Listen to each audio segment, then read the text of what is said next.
नमस्कार। बहुजन दस्तकको टिम आज सर्लाही जिल्लाको नारायणपुर सग्रामपुर भन्ने गाउँमा आइपुगेका छौँ।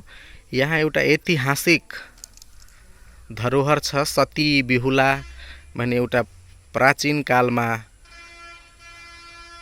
सती बिहुला नाम गरेकी एकजना प्रभावशाली महिला हुनुहुन्थ्यो र उहाँको प्रतापको बारेमा धेरै कथा कहानी र किंवदन्तीहरू पनि पाइन्छ र विश्वास छ र केही पुरातात्विक प्रमाणहरू जो सर्लाही जिल्ला स्थित नारायणपुर सग्रामपुर गाउँमा अवस्थित छ त्यसका अनुसार सती बिहुलाको यो स्थान हो।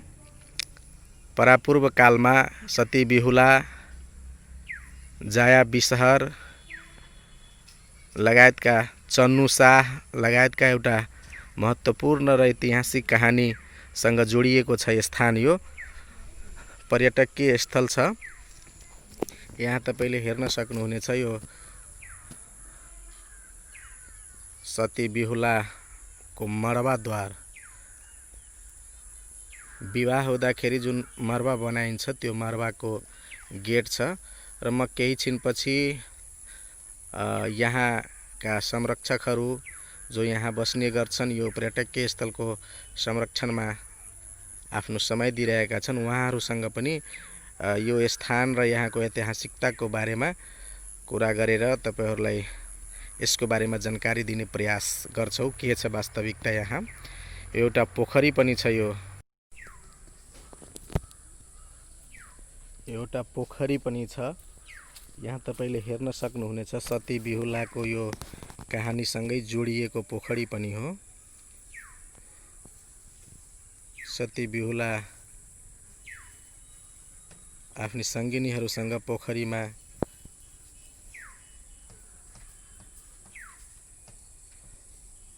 स्नानको दृश्य छ।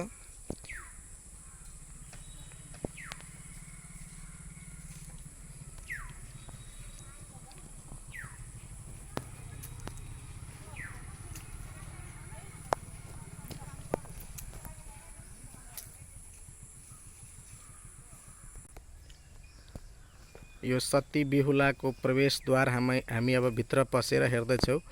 यो सती बिहुलाको कहानीहरूको बारेमा स्पष्ट रूपमा केही मूर्तिहरू बनाएर देखाउने काम गरिएको छ। यसको बारेमा म तपाईहरूलाई देखाउँदैछु।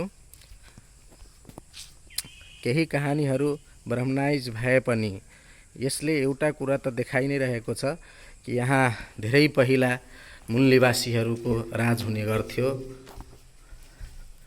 उनीहरूको कथा कहानी अहिले पनि मान्छेको ओठमा आइरहन्छन् र त्यसमध्येको एउटा महत्त्वपूर्ण यो जानकारी छ। एउटा ऐतिहासिक स्थान छ। त्यहाँ हेर्न सक्नुहुन्छ यो शिव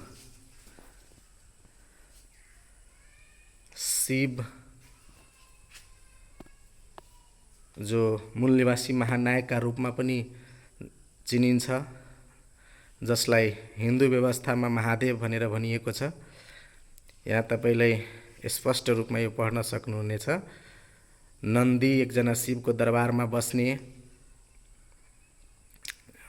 को र शिवको बीचको कुराकानी पनि देखाइएको छ। यहाँ नन्दीले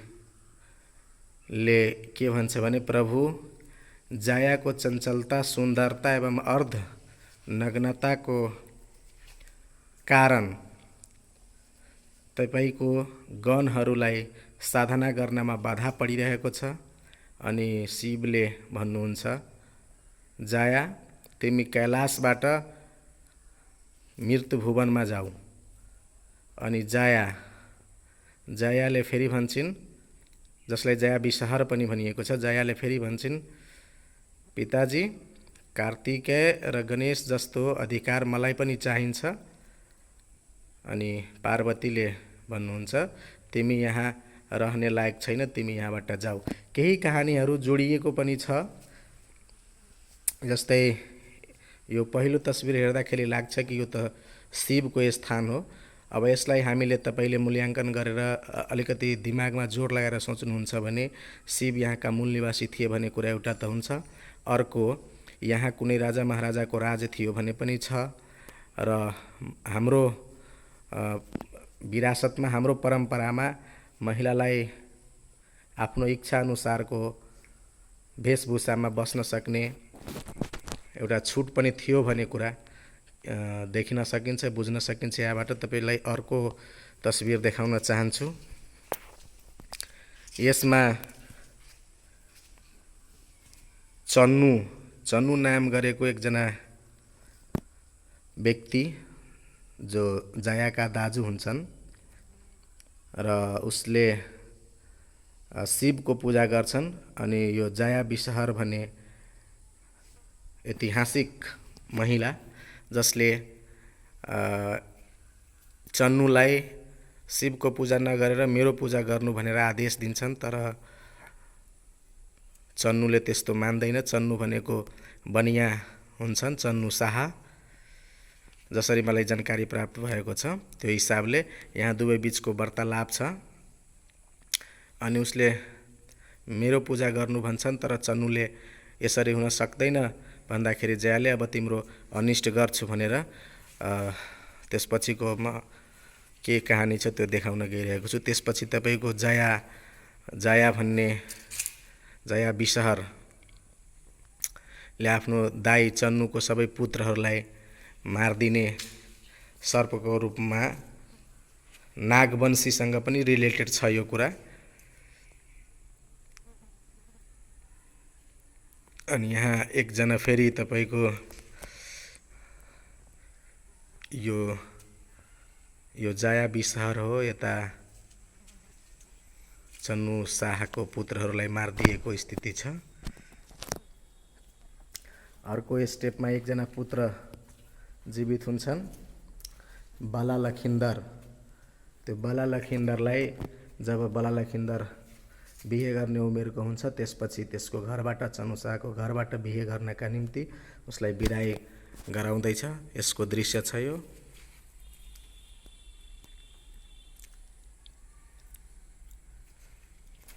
त्यसपछि स्वयम्वरको पनि यहाँ देखाइएको छ, स्वयम्वरको दृश्य छ। सती बिहुलासँग उसको बिहे फिक्स भएको हुन्छ र सती बिहुला र बला लखिन्दरको यहाँ स्वयम्वरको दृश्य छ। त्यसपछि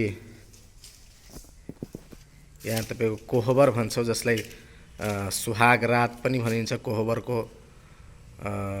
कोहबर भनेको त्यो सुहाग रातको दिन दुल्हा र दुल्ही बस्ने कोठा कोहबर। यो कोहबरमा सती बिहुला र बला लखिन्दरको दृश्य देखाइएको छ। तर जया विषहरले त्यो बला लखिन्दरलाई पनि मारिदिने किसिमले त्यो कोहबरको घर जुन बला लखिन्दरको लागि स्पेसली बनाइएको हुन्छ, अलिकति पनि छिद्र नभएको, केही कुरा पनि छिर्न नसक्ने गरी बनाइएको हुन्छ। तर जया विषहरले राजमिस्त्रीलाई केही प्रलोभन दिएर त्यहाँ एउटा छिद्र प्वाल जस्तो बनाउनलाई रिक्वेस्ट गर्दैछन्। अनि त्यसरी प्वाल बनाउँछन् र त्यो भित्र छिरेर बला लखिन्दरलाई पनि डस्ने काम हुन्छ जया विषहरद्वारा। अनि त्यसपछि जया विषहरको जयाको डसाइको कारणले गर्दाखेरि, त्यो सर्पको डसाइको कारणले बला लखिन्दरको मृत्यु हुन्छ। अनि सती बिहुला फेरि विधवा हुन्छ। त्यसपछि रोइ कराइ हुन थाल्छन् घरमा। चुराहरू फुटाउने कामदेखि लिएर सिन्दुरहरू मिटाउने जस्ता, मेहन्दीहरू मिटाउने काम हुन्छ।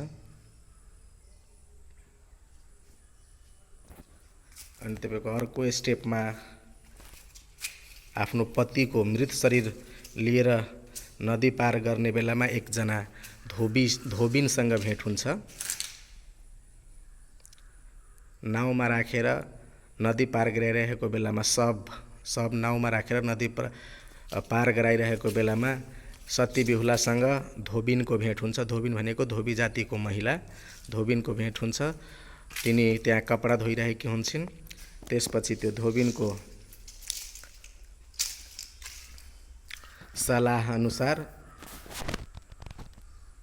बिहुला धोबिनको साथमा जता जता धोबिन गइराख्नुहुन्छ त्यसको ठ्याक्कै पछि सत्य बिहुला पनि गइराखेको दृश्य यहाँ देखाइएको छ। धोबिनको सल्लाह अनुसार ती दुईजना आफ्नो मृत पतिको शरीर बोकेर गइरहेको दृश्य देखाइएको छ।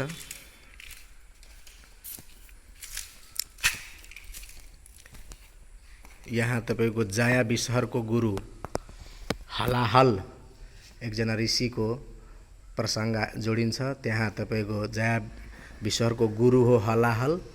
त्यहाँ गएर सती बिहुलाले र त्यो धोबिन महिलाले हलाहल गुरुलाई आफ्नो सबै वृत्तान्तहरू सुनाउने काम गरिरहेको दृश्य देखाइएको छ। यहाँ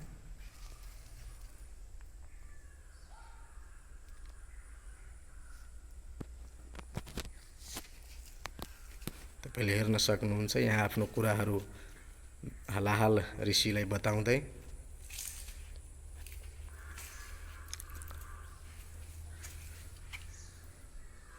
त्यसपछि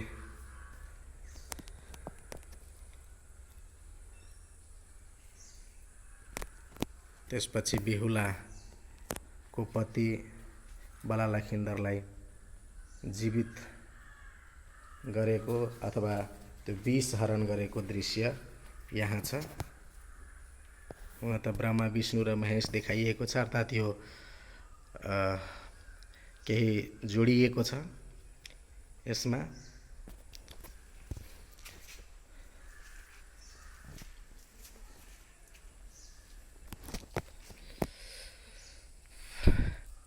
हामी बहुजन समाजका व्यक्तिहरूले यो कुरा बुझ्नुपर्छ कि यसमा केही कहानीहरू जोडिएको भए पनि यसले मूल निवासीहरूको ऐतिहासिकतालाई बताउँछ, उसको राजपाट थियो भन्ने कुरालाई पनि देखाउँछ।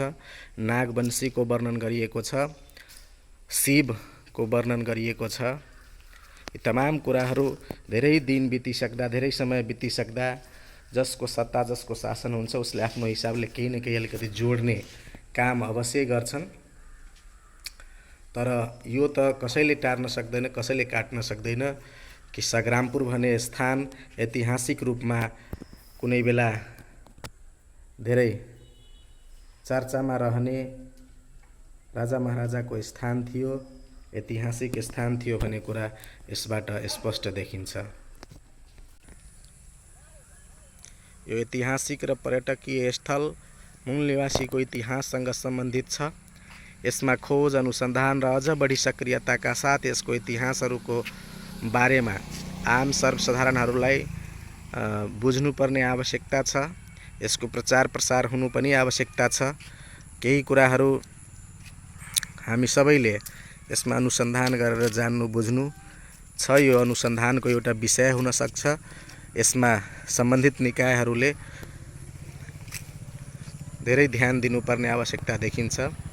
यसको ऐतिहासिकता, यसको सत्यताको बारेमा अध्ययन अनुसन्धान हुनु आवश्यकता पनि हो र यसले नेपाललाई एउटा ऐतिहासिक पहिचान दिलाउन पनि यो स्थानले सहयोग गर्न सक्छ भन्ने सबैको एकमत विचार हुनै पर्छ।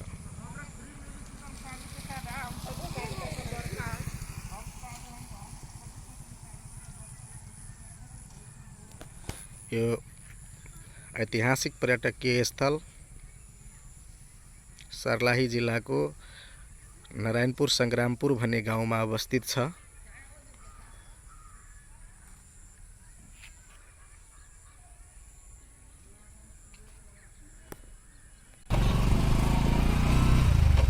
अब हामी सती बिहुलाले सुरुङ बाटोको प्रयोग गरी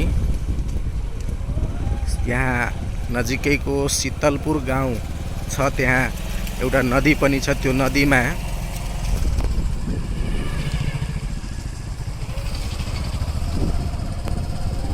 नुहाउन जाने एउटा बाटो, सुरुङ बाटो थियो र त्यो जुन बाटो सती बिहुलाले प्रयोग गर्थिन्, त्यो सुरुङको जुन जहाँबाट सुरुवात छ त्यो ठाउँ हामी गइरहेका छौँ।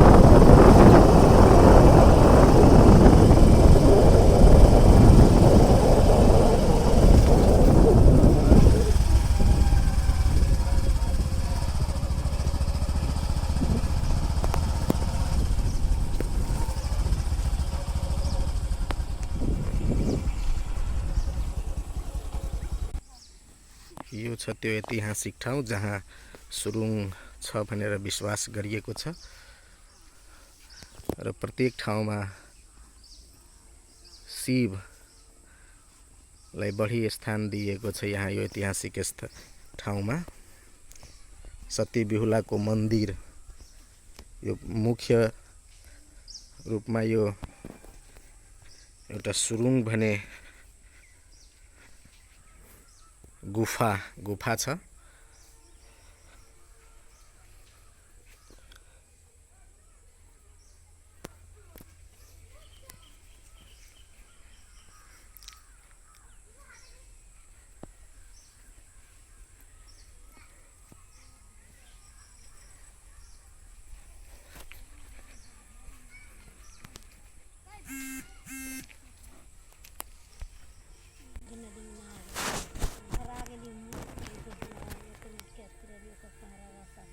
एमा कौन जाइत रहा निहाला सती बिहुला कौन है न उ तो मूर्ति में है से हेबे कर। यहाँ कथी जानी सती बिहुला के रहले महिला रहले ओकरा बाबू के नाम जानी छे और जया बिसर के रहे जया बिसर फुआ है बाला लखिंदर के फुआ भेले आ चन्नू शाह कहे छे से के भाई है दुनू भाई है समधी है दुनू के मिलाइले नाम हम बिसर गेल छी ओते कहानी ए बा सब मेला उला लगे छे बा मेला लागल रहले कहिया लगे छे मेला मासरली करते में रहली लागल ये मैंने एक बार अथी रही भाव रही है ना ये स्थान में भाव रही कि वजह से छौघट पोखरी में जाई चली चढ़ावा सब दिन पूजा पाठ करे के सती बिहुला के है सती बिहुला भे गेले यानी जया के भे गेल भौजाई भेले जया के भौजाई अच्छा जया बिसर के बाबू के रहे ओकर चन्नू शाह जया बिसर के भाई रहे आ ओकर बिहुला के बाबू रही बेचू शाह। तो चन्नू शाह के रहे बा के राजा रहे कि कथी राजा रहे और बहिन ओकर जे है ने जया रहे सातगो बेटा भेले सातों बेटा के डसलकै यही कहानी चन्नू शाह के 7 गो बेटा होले सातों बेटा के डस लेलकै लास्ट में एगो भेली ना 6 गो के डस लेलकै हां एगो लास्ट में एगो भेली बाला ओकरे जे है से ई सती बिहुला के सती भेली तो संपन्न तो ई जे जगह है जे अपने देखी छी अभी देखे ई सब तो ई सती बिहुला के जगह रहले कि जया बिसर के जगह रहले सती बिहुला के तो जया बिसर के कहां रहे बाप के भेली अथी भाई के भेली जगह ई जया बिसर के भाई के भेले आ सती बिहुला के कौन रहे फिर तो बिहुला के ई भे गेली ना बिहुला के ई भेले जया बिसर के भे गेली से तो सती बिहुला के तो कहीं न कहीं से शादी करके लायल होते ना बाला लखिंदर कहाँ से ओकरा जे है से उज्जैनीपुर से तो मेन जगह ई कथी लागी रहली कौन जगह ए जे जगह देखी छी कथी से संबंधित जगह एबा कौन रहत रहले एबा चन्नू शाह मतलब दरबार रहले एबा अच्छा आई अभी जे ई देख लिए ई जमीन तो एबा कथी रहले ओ जे है से ओकर जे है बिहुला के भेले उ शादी बियाह भेले जे टाइम में ना अच्छा उ भे गेली एगो मरबा एगो बेदी याद करके बनायल गेल है ओना तो कौन कहली कौन गांव उज्जैनीपुर तो मरबा तो ओइबा रहल होते लेकिन ओकरा याद में यहाँ बनायल गेल है बेदी भेले एगो मरबा भेले एगो बाद में एगो कजर धोई मतलब एगो मांग धोई कजर धोई के मतलब बियाह शादी होई छै काजर होई छै ना अच्छा एगो भोज भात होई छै एगो चाउर धोई वाला अच्छा ई सब अपने के नाम कथी है मिथिलेश राय जी ई जे जगह है बहुत ऐतिहासिक जगह भेली तो चन्नू शाह के राज दरबार रहल जगह राज दरबार रहली से कोनो प्रमाण है बा प्रमाण जब ये है ना इहो तो एगो प्रमाणे भेले बहुत बड़का प्रमाण भेले ना ले अपने के बहुत बहुत धन्यवाद जानकारी करा दिलिए।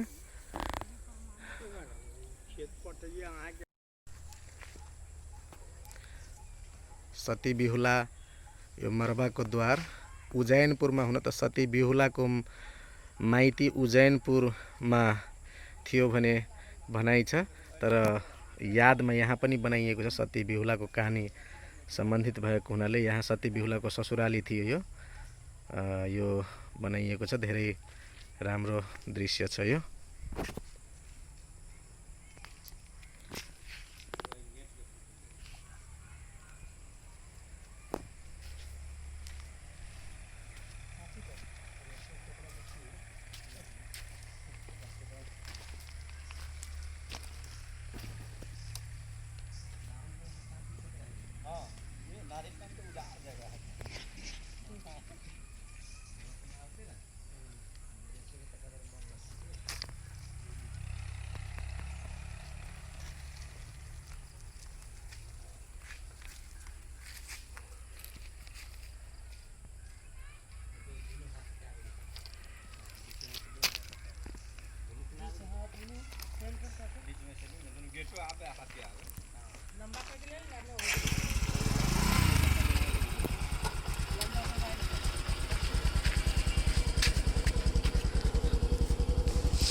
अब हामी यो स्थानको अवलोकन गरी फर्कने बेलामा यसरी सरकारले पनि यहाँ केही लगानी गरेर यो बाटोघाटो बनाइदिएको अवस्था छ। तर यसलाई झन् बढी सुन्दर बनाउन र धेरै मान्छेको पहुँचसम्म पुर्याउनका निम्ति धेरै कुरा गर्नुपर्ने आवश्यकता छ। यसप्रति सम्बन्धित सबै निकायको ध्यान जानु आवश्यक रहेको छ।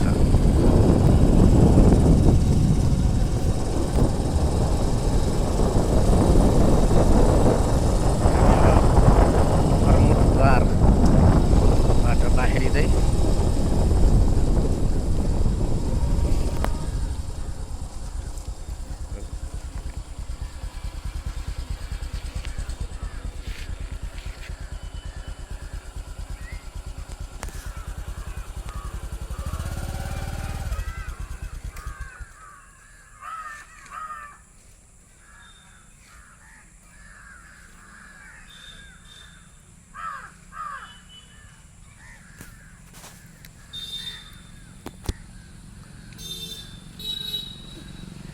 सर्लाही जिल्लाको नारायणपुर सग्रामपुर गाउँको ऐतिहासिक पर्यटकीय स्थललाई हामीले प्रस्तुत गर्यौं। तपाईहरुलाई यो भिडियो मन परेको छ भने अवश्य भोजन दस्तक च्यानललाई सब्स्क्राइब गरिदिनु होला, लाइक गर्नु होला, कमेन्ट गर्नु होला र यो ऐतिहासिक स्थानबारे धेरैभन्दा धेरै व्यक्तिहरूलाई जानकारी गराउनका निम्ति हाम्रो भिडियोलाई शेयर अवश्य गरिदिनु होला। सबैलाई धेरै धेरै धन्यवाद। जय भीम।